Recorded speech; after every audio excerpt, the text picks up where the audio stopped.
Hello and welcome to the Haaretz Podcast. I'm Allison Kaplan Sommer in Tel Aviv.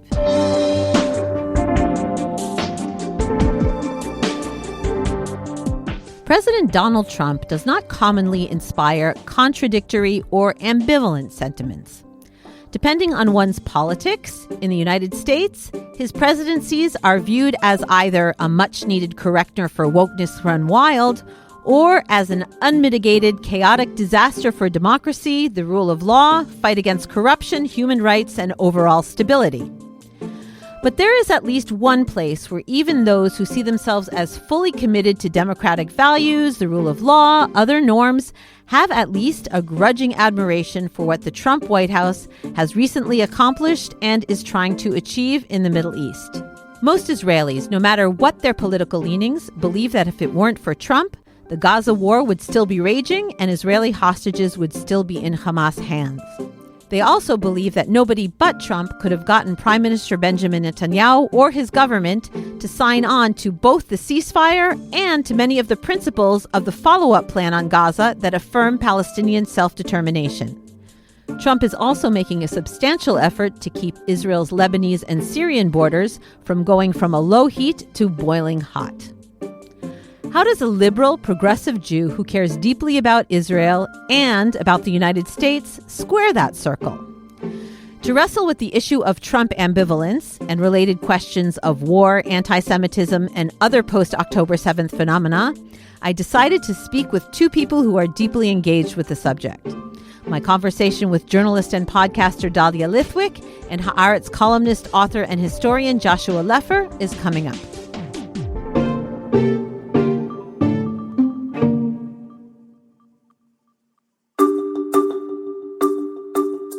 I'm Esther Solomon, Editor-in-Chief of Haaretz English.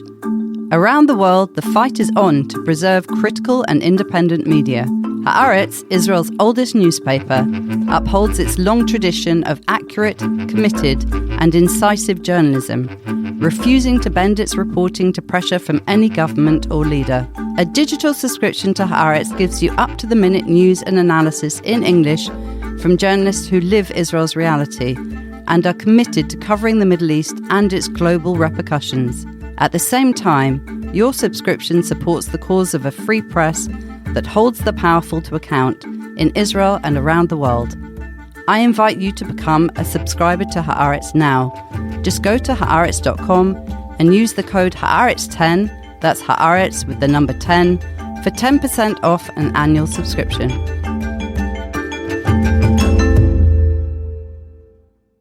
Dahlia Lithwick is an award-winning journalist and author, senior editor at Slate, best known these days for hosting Amicus, Slate's podcast about the law, the Supreme Court, and more recently about what Dahlia calls, she can correct me if I'm wrong, the Trump administration's textbook authoritarian takeover of American democracy, aided and abetted by the current Supreme Court.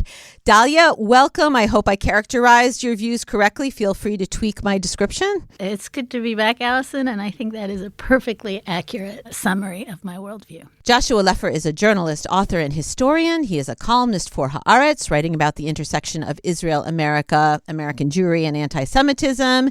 And his latest book, Tablet Shattered, The End of an American Jewish Century and the Future of Jewish Life, won a National Jewish Book Award.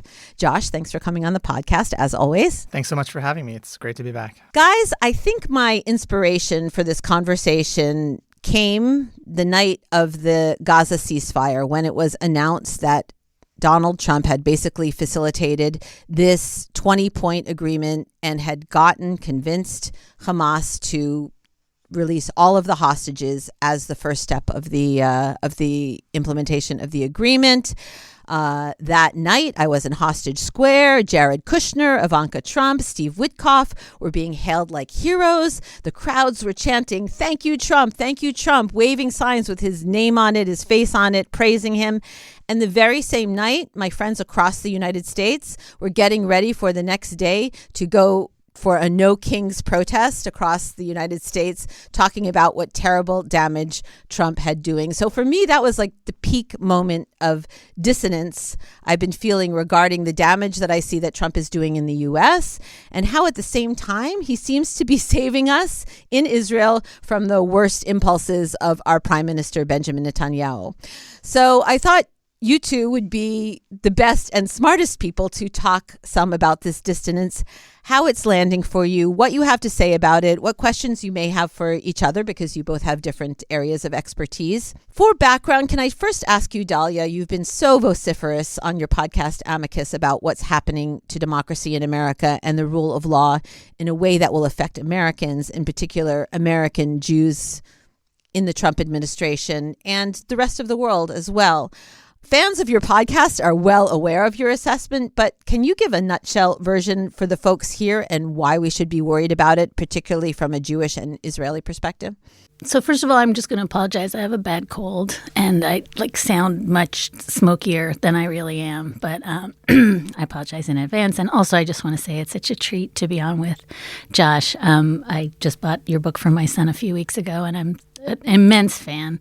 And it's good to be back with you. What I would say, if I could pan out as far as I can pan out, is I sort of think you're either for democracy or you're for Trump and Trumpism, right? You're either for democracy or you're for Orban. You're either for democracy or you're for Putin, or, so this is not a hard binary for me, because I believe fundamentally in the rule of law. I believe in equality and dignity and autonomy and all the things that I thought I went to law school to lift up and to fet in the world. And so for me, it is not a complicated proposition that if you are sending the National Guard into Chicago and into Portland and you're arresting people who have never committed a crime because of the color of their skin, as they're doing now in Washington, then this is not hard, right? Blowing up ships and then killing the survivors in violation of every single rule of war and engagement that exists. This is not hard. And so I guess I would just say there are, and the cognitive dissonance you talk about is real, and I don't dispute for a minute that Trump and Kushner and Witkoff did yeoman's work to bring the hostages back and to save Idan Alexander and to do things that I don't actually think the Biden-Harris administration could have done. And then I think you have to ask yourself, am I transactional enough to say that I will subordinate that, all of that, to parochial interests? And my view is that I will not. And my view is that I think if you start to say that you can pick and choose between, which authoritarian you want to align yourself with and cross your fingers and hope for the best, that, this time being a court Jew is going to work out, history suggests otherwise. Josh, in my last podcast, I interviewed the freed hostage Elizabeth Surkov, the Russian-Israeli researcher captured in Iraq. She not only credits the Trump team with the Gaza ceasefire and freeing the hostages in Gaza, but for her own liberation from Iraq. She's a scholar of Syria. Like other experts, she's praising Trump's policy towards the new Syrian government, which is in negation towards Israel's attitude. She said to me the words, if Kamala Harris had been president, I would have still been in captivity. And you and I and everybody still knows Elizabeth Surkov. She's no MAGA supporter. She's highly, highly progressive. But those are the words out of her mouth. So what does it do to us who really care about what's happening here, who really care about the region, to look at Trump not necessarily as a force for good here? He's a problematic force. He has dubious motives, but he seems to be pushing Israel in the right direction, keeping us off a far worse path. And if you look at some of the details of what's happening in Gaza, whether it's implemented or not, he has gotten Netanyahu and this government to agree to some things that no other U.S. president could have gotten to agree to. So in view of what Dahlia said and what I'm saying, how do you process all of that? I think that's true, what you say about Trump and his administration's ability to deliver on things that the Biden administration was not able to for a long time.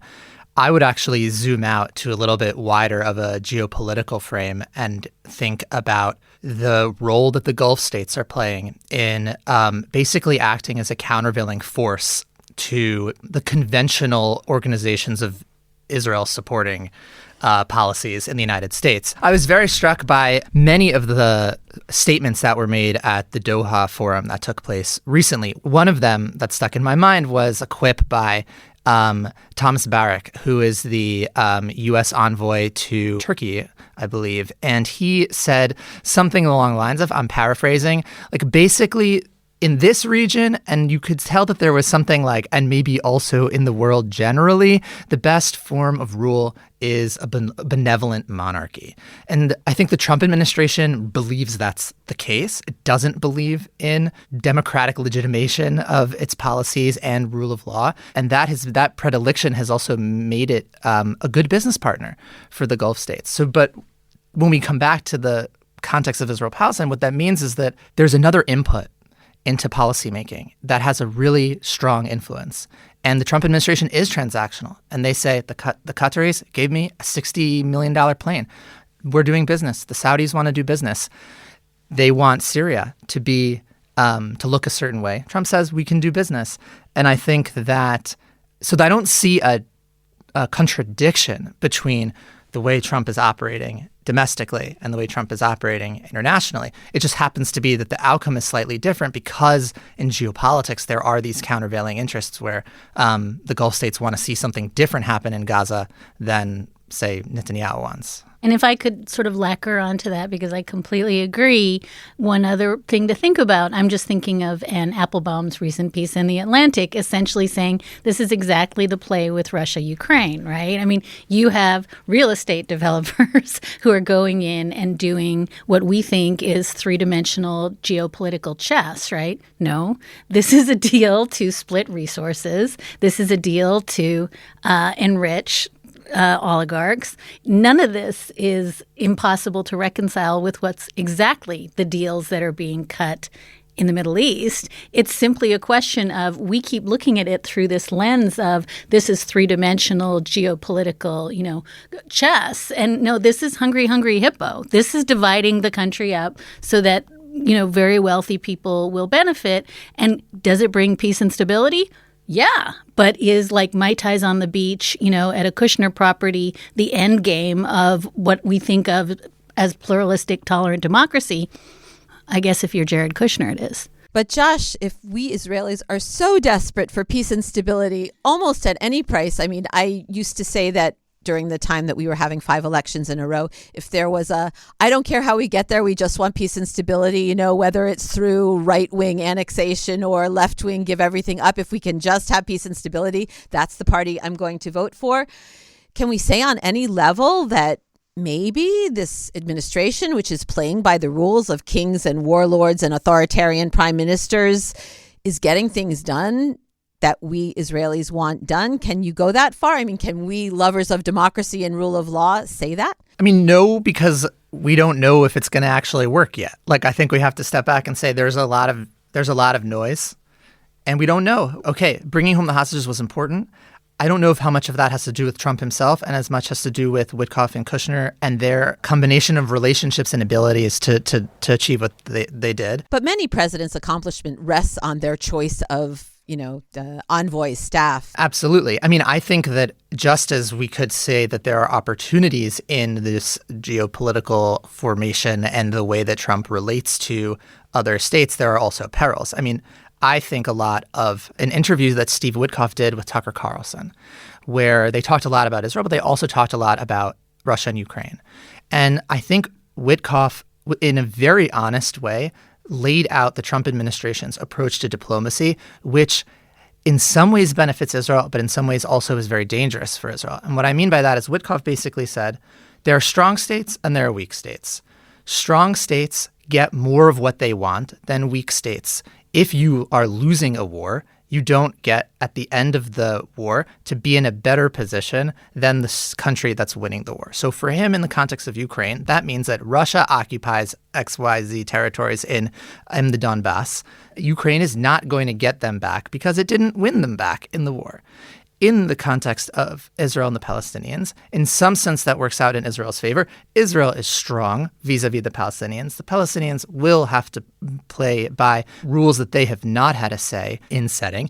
But stronger than Israel and richer than Israel are these other states who also want something out of this. And Trump said that to Netanyahu when he came to the Knesset and gave his speech in the summer. He said, Bibi, the world is big and you can't fight the world. In other words, Israel is small.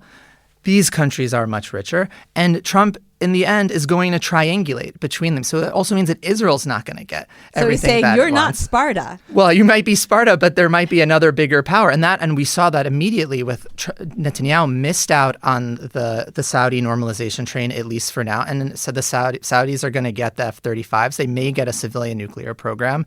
And that's because they are bigger, they are richer, and Trump wants something from them that Israel can't give. The propensity is always to think that you are the player. Israel thinks that it is like a major player in this. And I think the shock of what happened after the ceasefire was being told in 1,000 ways, like, no, you're a chess piece. Like, you are not the prime mover here. And I think that's very, very shocking to process that, because I think that Israel is a tiny piece of a huge global transaction.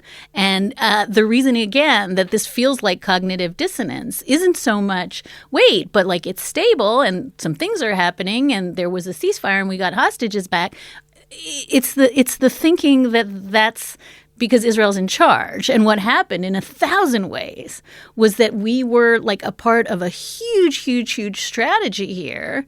And I think the idea that you are the single or singular interest here is the mistake that keeps being made. Is that fair, what I just said? Yeah, I mean, there's a line that I've heard from a lot of people recently that I think is very true. It was said about American Jews, but I think it applies to Israel, which is that American Jewish organizations sold to American Jews the idea that they were more powerful than they were. And I think Israel sold to American Jews and also Israelis that Israel is more powerful than it is. I mean, I will also say with a little, to put in historical perspective, the Oslo Accords happened at the end in the years after the Cold War. During the Cold War, there was a countervailing force backing the Palestinians. Some would say not as much as America ended up backing Israel, but there was a great power conflict of which Israel-Palestine was a part.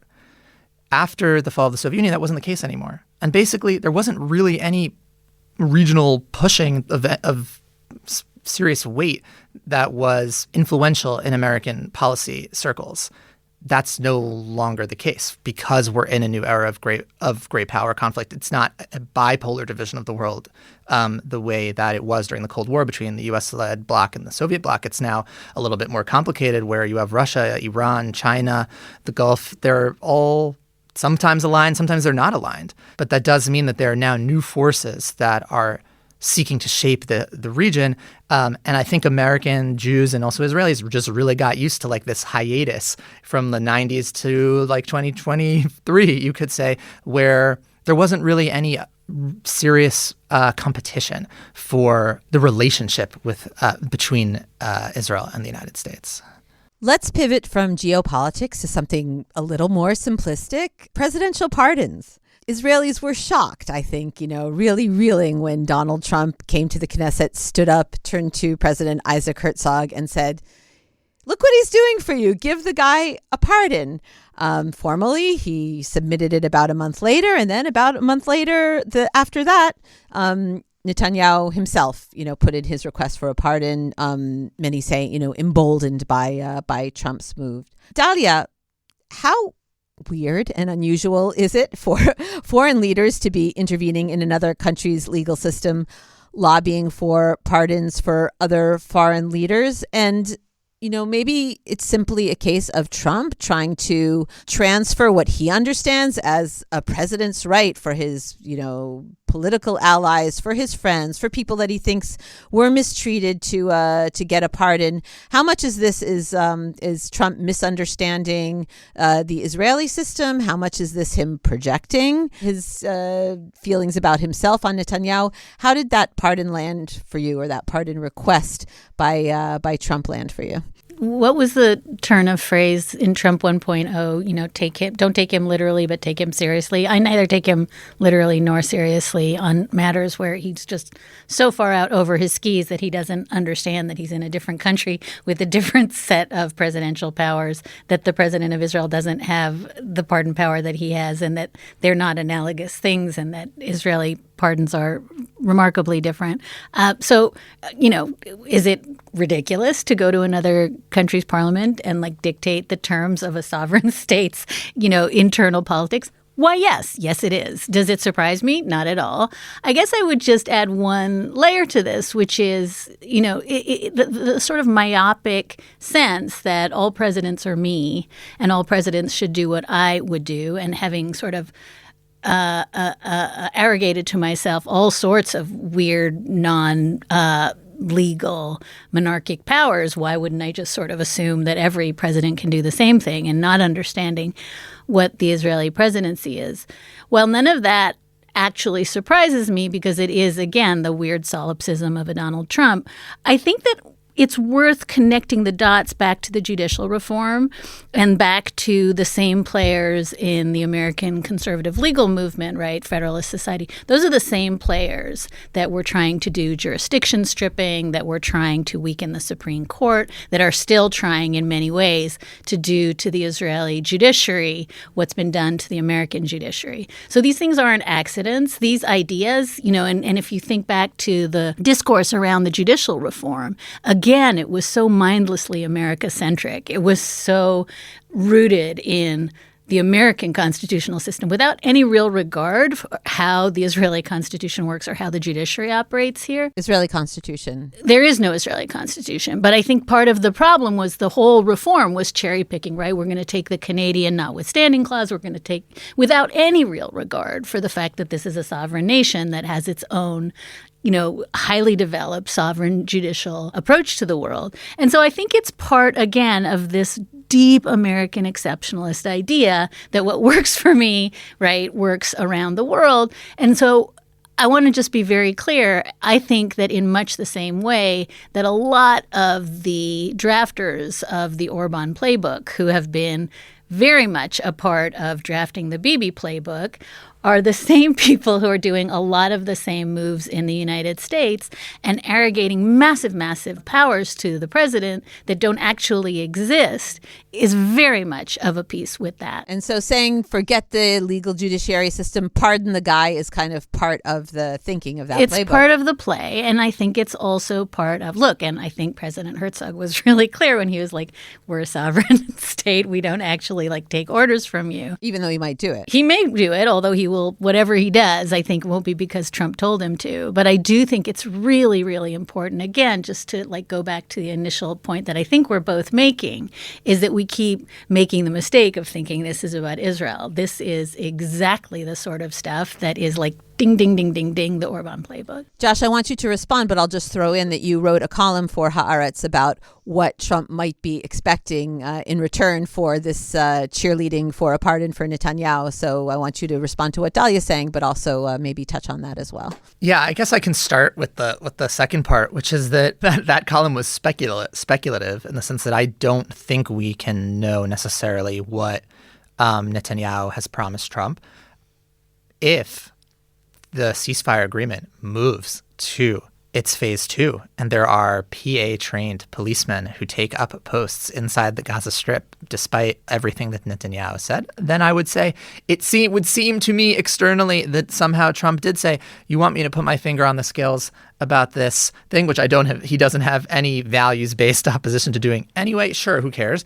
And Bibi, in some ways, who has become so craven and so obsessed with this case, basically is willing to compromise on the hardline political positions he's taken out if he can get some progress on getting out of this corruption case. I think it's also important to put all of this in the Israeli political context. And in Haaretz, Yossi Werter has had a column recently where he, I think, raised a really important point, which is Netanyahu is afraid to go to elections that he might lose with the case open. That is part of why everything is a little bit even more crazy than it was for a long time, because at the latest, elections will be in October 2026. So we're in an election year. They probably, I think, will be earlier. Hard to say. Netanyahu doesn't want to have that hanging over him, that if he loses, he could be in an Olmert situation. So with that desperation, I think, to me, it's plausible. But again, this is speculative. But to respond to what Dahlia was saying, I also think that, there are a lot of analogies here. There is the Orban and the Orban connection. Obviously, there are many of the same people who basically think that any kind of restraint on a country's executive branch is a deep state coup and basically like an auto coup against the sovereign will of the majority. And that clearly is. There's also a kind of like gulfification of global politics, where I think Donald Trump looked at the corruption cases to the extent that he did, that Netanyahu is like, this is small potatoes compared to what I'm doing. Like, we're talking cigar. Like, I think Dahlia will agree with that. Right. And that also is part of the problem here, which is like compared to, say, like the mega corruption of the whole environment of politics in which we're operating, there is something like a little I'm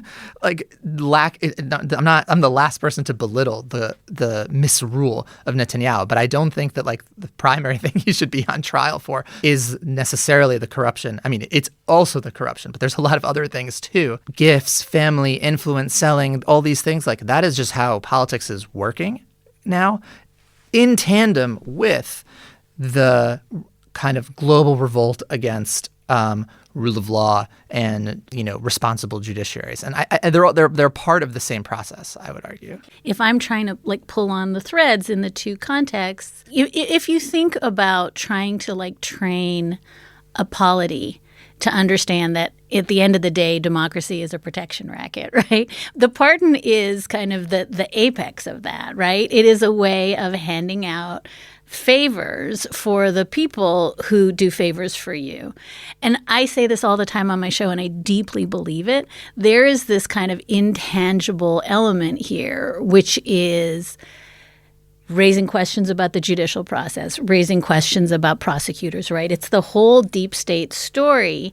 And the beauty of this conversation when you start talking about pardons is you're also really, I think, cementing the idea, which is in Bibi's interest and in Trump's interest, that every prosecution is political, that everyone is part of the deep state, that everything is a politically freighted gotcha, and that there is no legal processes. And so that's kind of the cherry on top here, is to have this conversation as between these two leaders, essentially destabilizing the idea that you could ever have an untainted prosecution. And what it does is it really does, I think, foment this culture of, therefore, I better get on side with Big Daddy and make sure that, I'm next in the queue for a pardon. Because I think that at the end of the day, and again, we're seeing this in the United States, the same fear that Josh is talking about, right? Bibi going into elections with this hanging over his head. That was Trump 1.0, right? That is exactly why Jim Comey is in the crosshairs. That is exactly why Jack Smith is in the crosshairs, because the idea that that could come in the future has to be cut off at the knees. We talked about Israeli politics. We cannot complete this conversation without talking about U.S. politics. You mentioned Tucker Carlson. We see that elements of MAGA, of the Trump camp, who were not big fans of the Jews or Israel in the first place, are becoming even more so. Isolationism is on the rise. Midterms are approaching. If the Gaza deal falls apart, which, let's face it, is kind of highly likely to do, even though we don't really want it to, might Trump just join the crowd, making this whole conversation kind of pointless? And on the other side, as we can't bash Republicans without looking at what's happening in the Democratic Party, as I think I can describe us all as card-carrying liberal democratic progressives who, yes, are anti-occupation, anti-Netanyahu, but are also kind of fond of the idea of the state of Israel continuing to exist. Do we feel politically homeless in the U.S. now, or do we expect to in the near future? I know that's a big question, the Republican and the Democratic side, but I'll just throw that all out at you and tell you to talk amongst yourselves. Well, we could start with the Republicans, because I think that's actually easier, and I think it is helpful. I think it's a useful contrast to avoid catastrophism about the Democratic Party. And what I mean by that is that the Republican Party, and this was part of the Trump 1 project, and it's been completed in the Trump 2 project, has been completely reformed. There are no establishment gatekeepers left in the Republican Party. Trump has purged them, taken them over, or converted them, like his vice president, J.D. Vance, who was, in his prior life, one of the more outspoken anti-Trump Republicans before. I don't think he needs to convert to Nick Fuentes-ism or to like become an anti-Semite, because that's not... I don't think that's where his ideology is, but he also doesn't have to, because he's just letting it run free. There was a little bit of disciplining of Marjorie Taylor Greene around like the Epstein things, which is a big problem for Trump, but I actually think a bigger problem for the Democrats. There will be a fight within the Republican Party over what its future will look like. To me, again, this is conjecture, that fight actually looks like a fight between someone like J.D. Vance and someone like Tucker Carlson. J.D. Vance being someone who's trying to hold a little bit more of the party apparatus together, and Carlson coming in as a kind of Trump 2 and saying, I don't need the party, all of this is superfluous, let's blow it all up.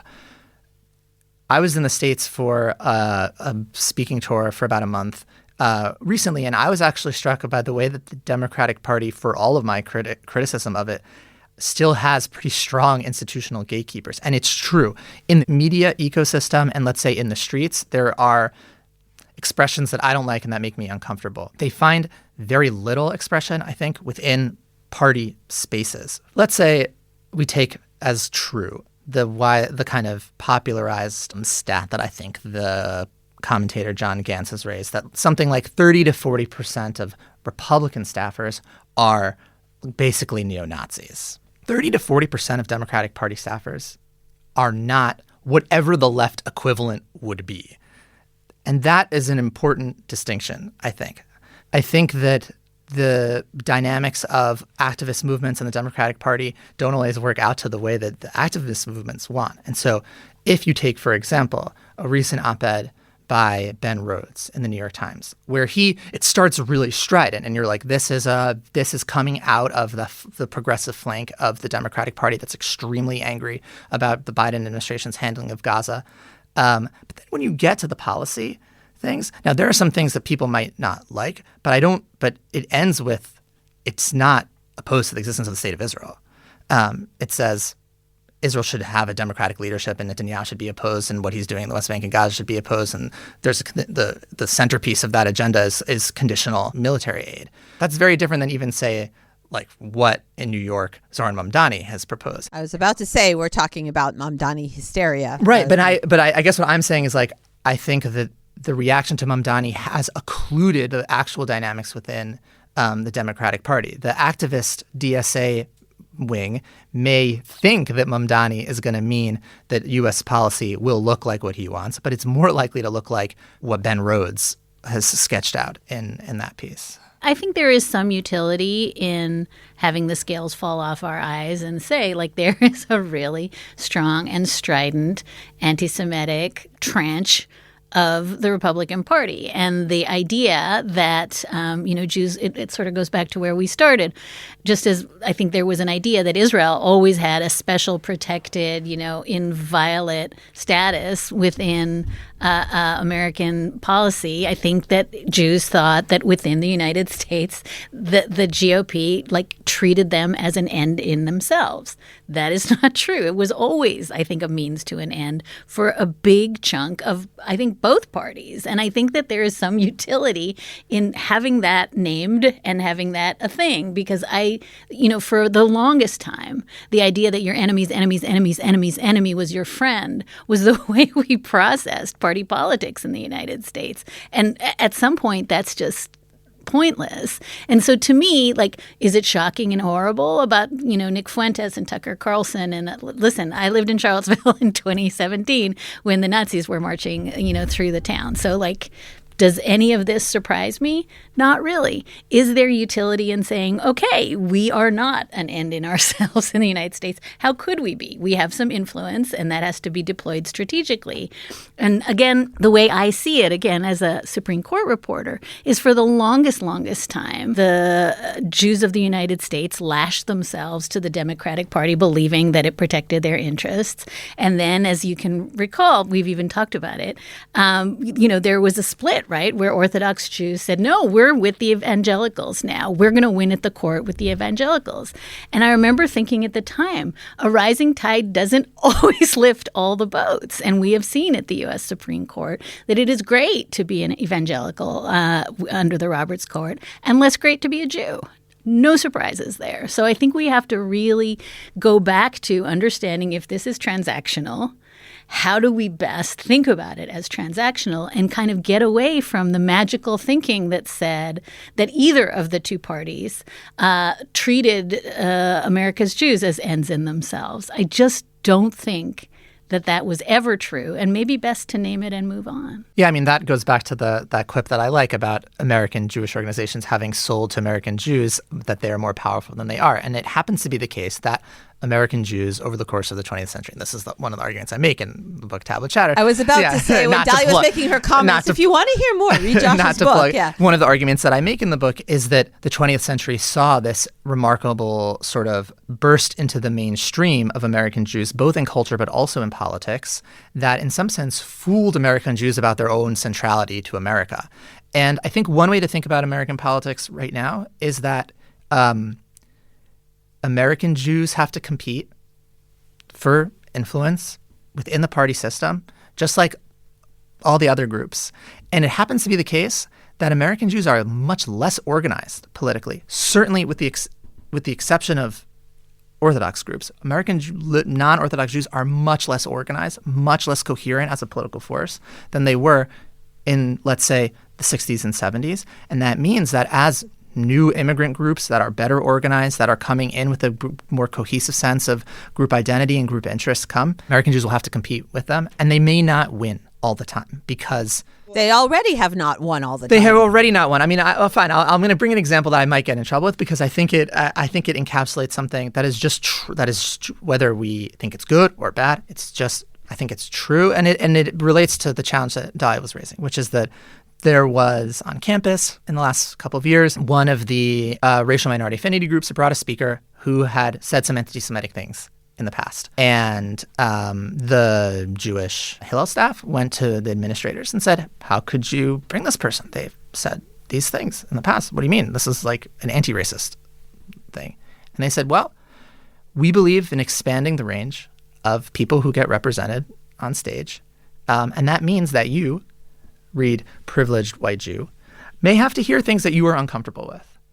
That's true. That will, if it is not already like the baseline assumption about progressive politics and liberal politics in the United States, that's like the counterpart in some sense to some of the extremism on the right. But I also think like these are not symmetrical processes. But all this is to say that like the coalition in the democratic liberal world is being remade, and Jews are not the central players in that. And the coalition in the kind of MAGA right is being remade, and Jews are not going to be the central players in that. And that is what I call the end of the American Jewish century. But isn't there a spectrum between not being the center of the world and being outcasts and pariahs, which many people are complaining about or worried about or stressed about? Do you think that is overblown in both camps? No, I don't think it's overblown. I don't think it's overblown at all. I think there is a difference. And part of the challenge that American Jews will have to face is how to combat their ostracization, in many cases, unjustly and as a form of anti-Semitism. They're not going to be able to do that, though, with the recourse to the old rhetoric and strategies because no one cares anymore. Yeah, no, I think I completely agree. And I think I would just say the paradigm of specialness, to the extent that we could link the first half of the conversation to the second, the paradigm of exceptionalism, I think Josh is completely right, doesn't work anymore. And I don't think you default necessarily from specialness to, per se de facto pariah status. But I think it means you have to really grapple with things that we didn't have to grapple with 5 years ago. It's not necessarily a preordained doom scenario. But what it means is that we lived in a moment of specialness, and now we don't. And my view is, I think you're saying a version of the same thing, better to call it what it is and to start to work from that paradigm than to continue to hope that you can re-engineer the paradigm of exceptionalism.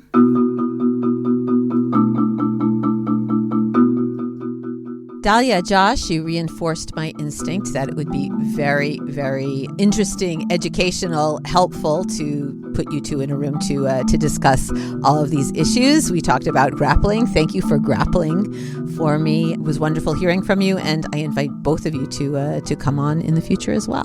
Thank you. Thank you so much for having us.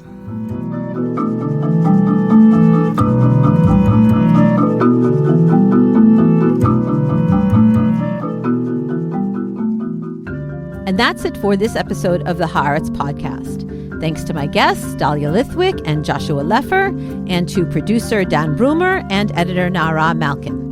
If you want to continue to listen to the podcast and make sure you don't miss an episode, please subscribe to us on Apple, Spotify, or wherever you get your podcasts. And if you're inclined, leave us a 5-star rating, and that way more people can find us. And to keep up with all the latest news on Israel, the Middle East, and the Jewish world, don't forget to subscribe to and follow Haaretz.com.